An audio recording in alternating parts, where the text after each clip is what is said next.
What's going on, everyone? Scott here. Welcome back to the channel. Obviously, we are here back to talk about everything that has kind of happened since Michigan State basketball's home rivalry loss on Friday night in that game, and specifically kind of everything surrounding the Jeremy Fears conversation, Tom Izzo, Dusty May, kind of exchanging jabs, I guess, if you will, in their Monday press conferences, and kind of just everything in between of this game because this game is now going on about 4 days since it's been played, and it feels like with the still constant um, discourse between everyone on timelines, videos, whatever, anyone who has an opinion, that this game just ended about 20 minutes ago. Yeah, we're obviously here to give our opinion on this because I felt like it was an opinion was, I guess, kind of had to be had because I feel like there's a lot of kind of crazy stuff about this game going around, and a lot of it, I believe, is getting quite overblown. In my opinion, everyone's able to have their own opinions, but in my opinion, a lot of this stuff is getting overblown. Anyway, we're gonna just jump into it real quick. But first, if you could just hit that like and subscribe button down there. We'll have more Michigan State basketball content on the channel, so just make sure to subscribe so you don't miss a video. But we'll just jump in. Well, first, we'll start with the game part, which is, I guess, kind of the Jeremy Fears part of everything that it seems to be the topic of conversation for everyone. Obviously, after this game, a lot of we'll say we'll keep it both ways. There was a lot of physical play. Some may say dirty. Some may say that it's just physical Big Ten rivalry basketball, like it's supposed to be. That tends to be where I lean, at having been someone who's grown up in this rivalry, being a Michigan State fan my whole life. I mean, this is just what I kind of expect. Not even, especially in a rivalry game, but just in general, this is Big Ten basketball. Like, and I'm not even saying that as like, oh, we're a tougher team, we're rough, and whatever, we're gonna come and hit you, and what, like, that's not even what I'm doing. That's just what Michigan State has been my whole life. And some of the stuff from this game is just we're like sentencing like players and essentially without walking around it, just straight up calling Jeremy Fears a dirty player and from everything I've seen, I'm saying for what? I guess, and obviously most of you, I guess if you're watching this video, you've probably seen clips going around that have been cut up, and shout out, not going to watch all of them because there's a bunch of them, or I've watched all of them, but not going to shout out everyone that posted different clips and whatever, because you can watch the game. You can go see the clips and form your own opinions, whatever. This is just my opinion on the stuff because this is my team that I root for, that we make videos about here and talk about every single day, and consumes essentially my 12 months a year, I guess. I don't think a day goes by I don't think about Michigan State basketball or enjoy it, and it's fun. I mean, maybe that's a mental problem on my end, but I wouldn't have it any other way. But let's just jump into the plays because I feel like there's 3 to 5 instances that people are talking about to characterize Jeremy as a dirty player, or that was out of bounds, outside of basketball, I guess, if you want to use Dusty's words, or whatever he wanted to say. And well, I guess we'll start with one of the biggest ones. Was the supposed trip or attempted trip, I guess, if you will, in Dusty's words. And this is the only one, in my opinion, that you can kind of question, like, oh, did you need to do that? And I'm not here because I think it's insane to say that we know what any player's intent is unless he comes out and say, yeah, my intent was to do that. We don't know that. We can't characterize these players off of what we think. You can infer, but I think that's unfair to the player. So that's the only one that you can kind of question, in my opinion. But still, you look at it, you slow it down. Obviously, the play, you've seen the play, going down and his leg kind of goes out and, it catches a little bit of Yaxel, I guess, maybe as he's going to try to close out to the corner. But also, if you look at the play, can we all not realize the kind of space there? He takes the step with his left foot after he passes it, and then is his right foot, is he just supposed to stand, like kind of corner rise, or is his foot going forward? And I do see that it goes a little, kind of sideways. So is that something that you can question? Yeah, I think that's something fair that you can question. I don't think that's enough to say he's a dirty player and he was trying to take Yaxel's shin out and, you know, why? I don't get why. That was a big one. As I said, that one just kind of because of the weird foot movement of it. But as I said, he didn't have much real estate to step. So that's why I can hear an argument on that one, but I still don't think you can 100% prove, hey, this was done with malicious intent. The kind of next one that a lot of people are up in arms about was the one that Jeremy actually got called for a flagrant foul. In fairness, it probably was rightfully called a flagrant foul, even though I think this is, maybe the least egregious in terms of something that happens essentially almost every game, whether you're watching college, you're watching NBA, especially. Like, this is something that happens all the time. It's a breakaway, and you don't want the other player to score, so you're trying to go and wrap him up. Now, a lot of people have issue with how hard or whatever Jeremy was coming in to wrap him up or club him, as some people are saying. And I think that's, hey, Yaxel, you're giving up what, a good 5-7 inches or whatever it is. You're giving up some height and you're giving up some strength too, let's face it. So you maybe kind of wind up a little more to kind of grab him and rip him down. But this was when he was still going up for the thing. This would be a completely different story and would absolutely call it out if he's already in the air and you come and whack him in the air and he's, falling. It's obviously very dangerous, but that's not what happened. Let's not characterize like what happened on that play. He was trying to come back, make a play, not let him have an easy bucket, trying to wrap him up so he didn't score, make him go to the free throw line, hit his free throws against him that, like, yes, in this game he went off and he was very solid. I think this, 2 or so free throws, but, coming into this game, he was kind of struggling with his shot overall. So, I don't, maybe a little bit of it was frustration. Maybe it was a little bit hard and it was a hard foul. It's a tough rivalry game. Yeah, I can agree. And especially I agree with the flagrant because, like, he missed. Like, usually, like, you see in the NBA, this happens a lot. Like, Draymond, LeBron, other players, you like wrap up and you're just kind of holding like, hey, just didn't want you to score, like whatever. That's what it was. Maybe the heat of this situation and, how bad he missed on it and just kind of hit him on that one. Then, okay, I think the flagrant's fair in that situation. But to say that that was with malicious intent, no. Like I said, if he was already in the air and you knock his legs out from under him and, create a dangerous situation, that's a different discussion. But if you watch the tape and have watched any basketball from anywhere in years, that's just clearly a normal basketball play that, with maybe a little frustration, hit him a little too hard, missed the ball while you're trying to wrap him up. Not much there. Flagrant foul, 2 free throws, ball, and we move on. Then the other one that people are, I guess there was 4 or 5 that people are saying. I just want to breeze through these because I think they're absolutely nothing. When Michigan State was making their comeback down 16, 18 and a half, they're making their comeback. Jeremy had a nice breakaway. He gets fouled in traffic, 2 or 3 guys on him. He gets fouled in traffic and he's falling down.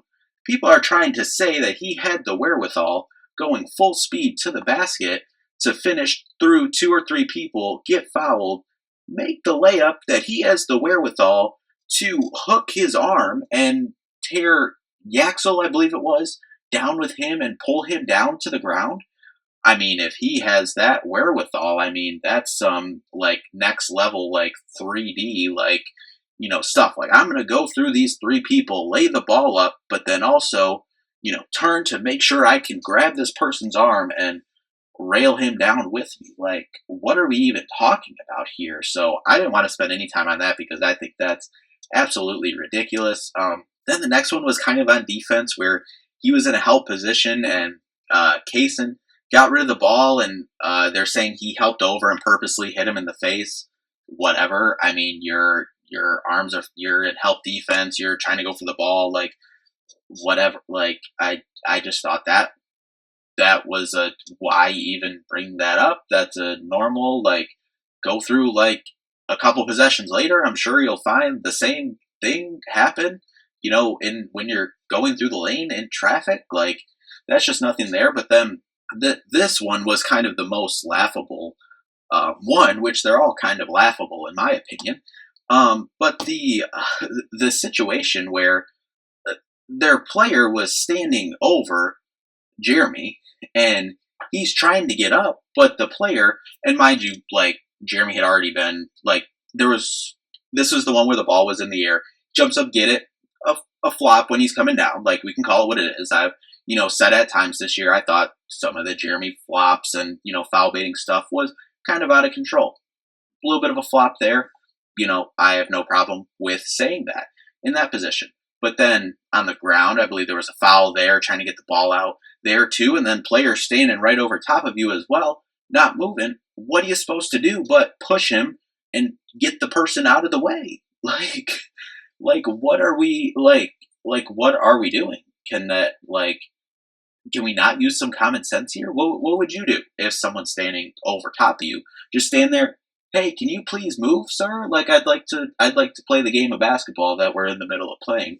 Like, can we use some common sense when talking about some of this stuff? Like, I know a lot of this is coming from their fan base and just trying to railroad this situation. I mean, I have seen some other national people saying this stuff too, but I feel like that's also them just kind of jumping on the train that people are already trying to railroad in this situation of, labeling someone a dirty player when, if you look through, all these plays are all basketball plays. I said, you can maybe question the questionable, trip attempt, even though no one fell or anything. But I said, even that is, you can come up with an explanation for, well, where's he supposed to put his foot? Is he just supposed to stop, leave his foot hanging in the air till Exo goes, okay, I'll put my foot down?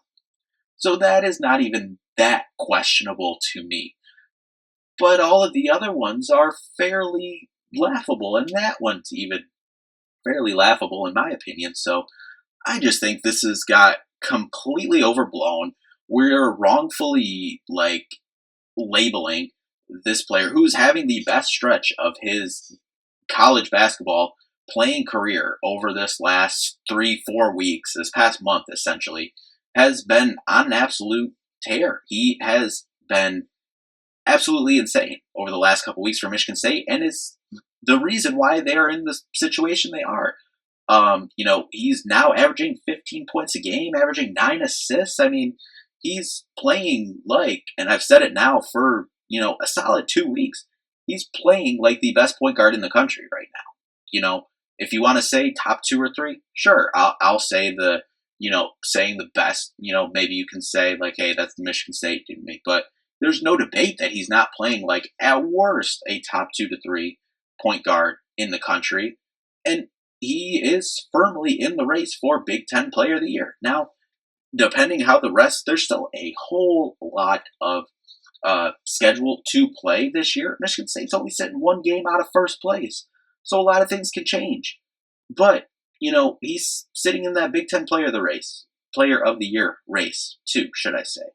But we're just going to sit here and act like this is Brad Davison, Grayson Allen, people that had multiple, leg kicks, pull downs, dirty, fundamentally dirty plays, and we're just here to label him as this over plays that were at best questionable in a rivalry game that's insanely physical every single year and has been even in the, this era that we're in right now. Obviously, if you go back 10, 15, 20 years, like, yeah, this rivalry looked a lot different. It was a lot physical than any of that stuff. They'd probably laugh at you.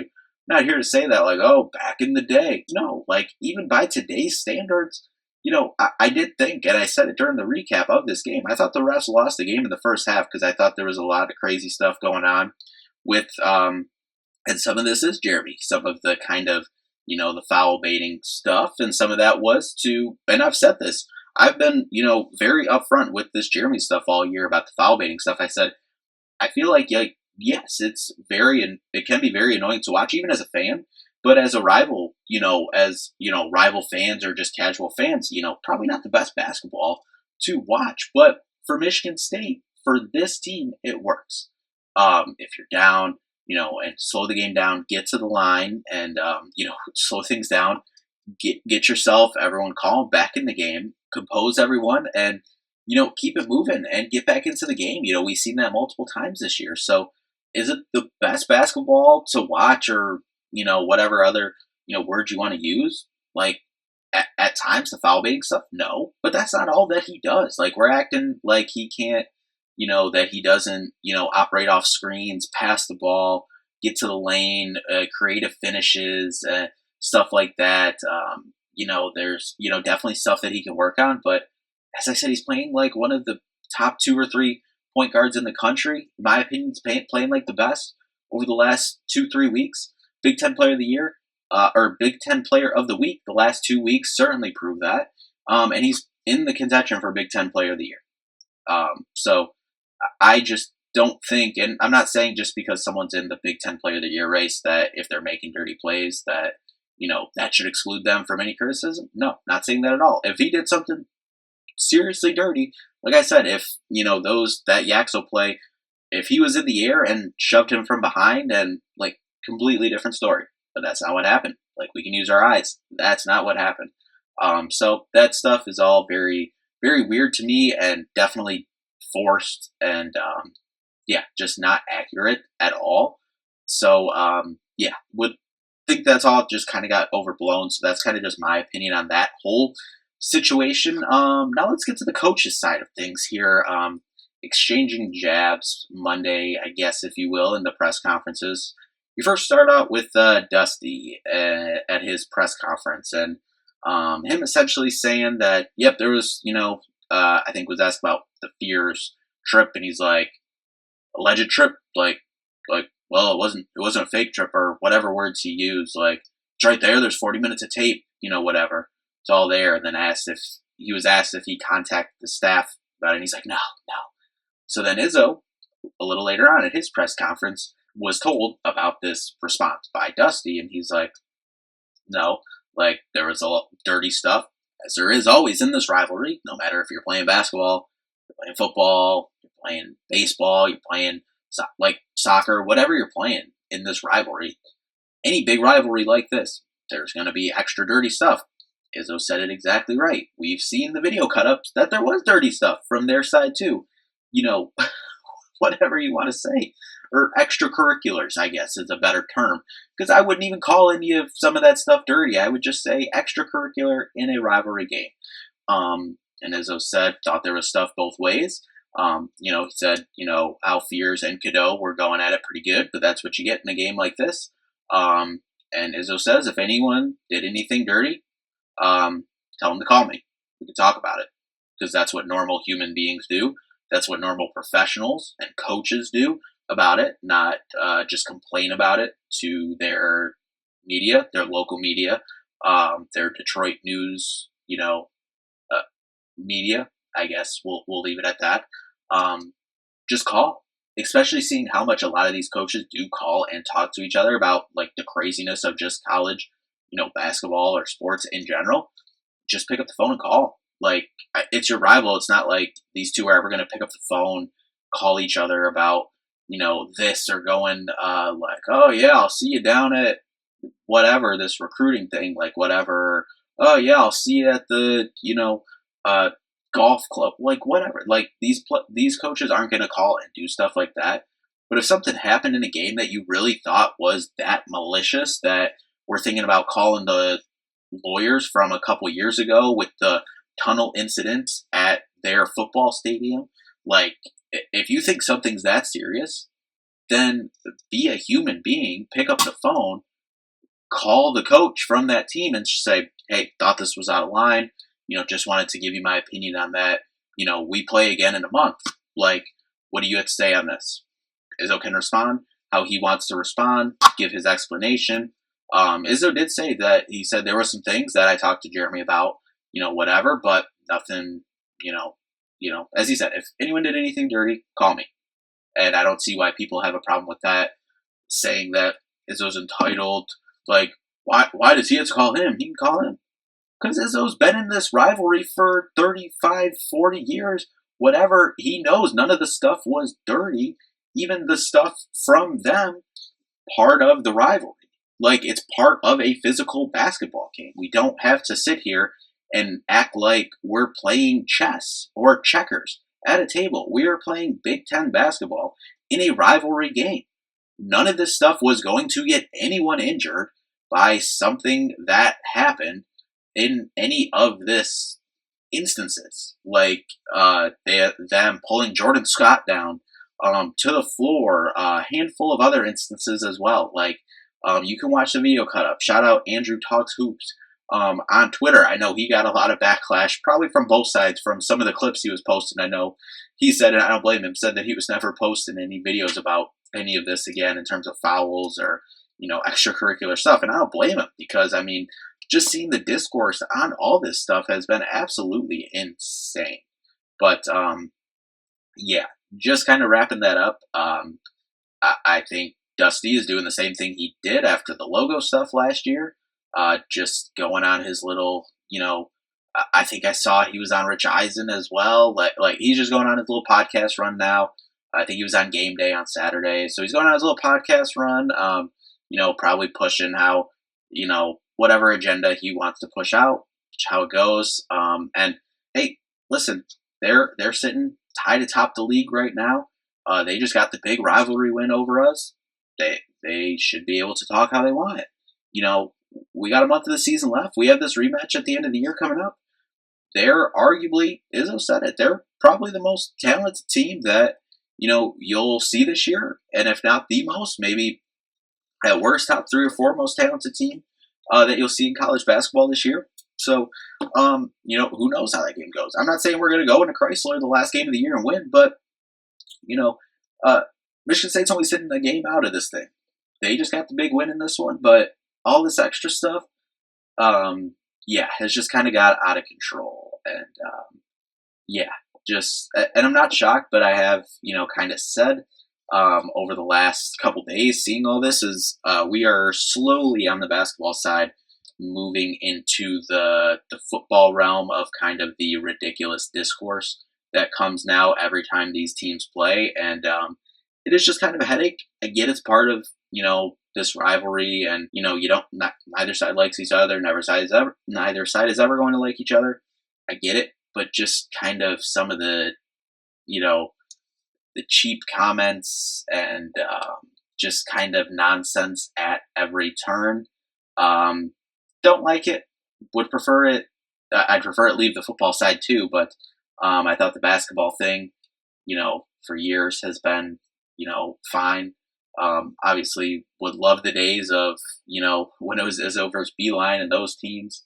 Not because Beeline was actually a respectable coach and hated when he was on the sidelines because of how likable and respectable he was. But, so it is nice to have someone that's acting like Dusty's acting, I guess, on their sideline. But, all this other stuff, the dirty stuff that